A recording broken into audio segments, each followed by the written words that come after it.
Tahu nggak sih, zaman dulu muadzin di Masjid Al-Azhar itu harus tunanetra loh.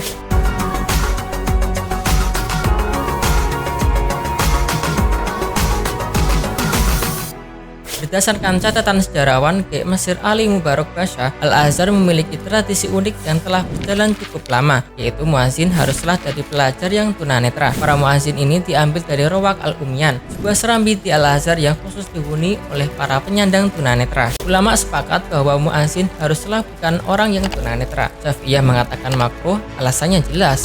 Sebab orang tunanetra tidak bisa melihat waktu. Bagaimana mungkin orang yang tidak tahu kapan waktu berlalu, kapan waktu sholat tiba, sedangkan ia menyerukan untuk urusan yang paling krusial, yaitu sholat. Namun lain halnya jika penyandang tunanetra itu hanya sebatas melakukan tugas adzan saja, sedangkan kapan ia adzan ditentukan oleh orang yang tahu waktu atau al-miqati, dan orang yang bukan tunanetra tentunya. Maka ini boleh. Sebelum era modern, jauh sebelum pengeras suara ditemukan, adzan harus dilakukan di tempat yang tinggi. Inilah salah satu alasan kenapa dibangun menara di samping masjid. Pastinya sebagai tempat muadzin untuk mengumandangkan adzan. Terlebih para fuqaha pun menyunahkannya. Al-Azhar memiliki banyak menara. Salah satunya yang paling tinggi adalah menara Al-Qiblah dan Al-Ghuri. Menara yang dibangun oleh dua sultan dinasti Imam Malik ini bertempat di sebelah barat masjid. Kalau arah kiblat di Mesir ke timur, maka dua menara itu berada di posisi barat dan ujung awal masjid sebelum memasuki sohn atau pelataran dalam masjid. Tiap menara memiliki bilik khusus,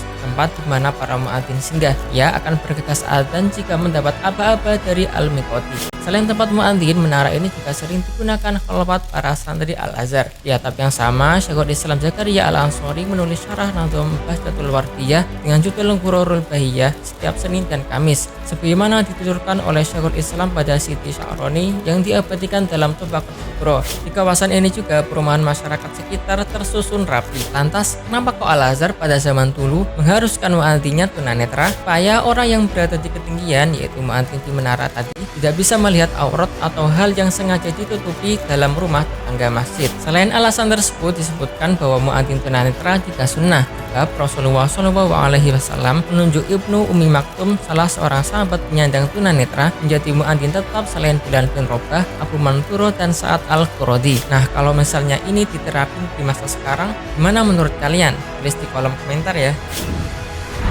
Jika kalian suka dengan video ini, maksud support channel ini dengan cara like, subscribe, dan share ke teman-teman kalian. Untuk Syakirin Awi, assalam.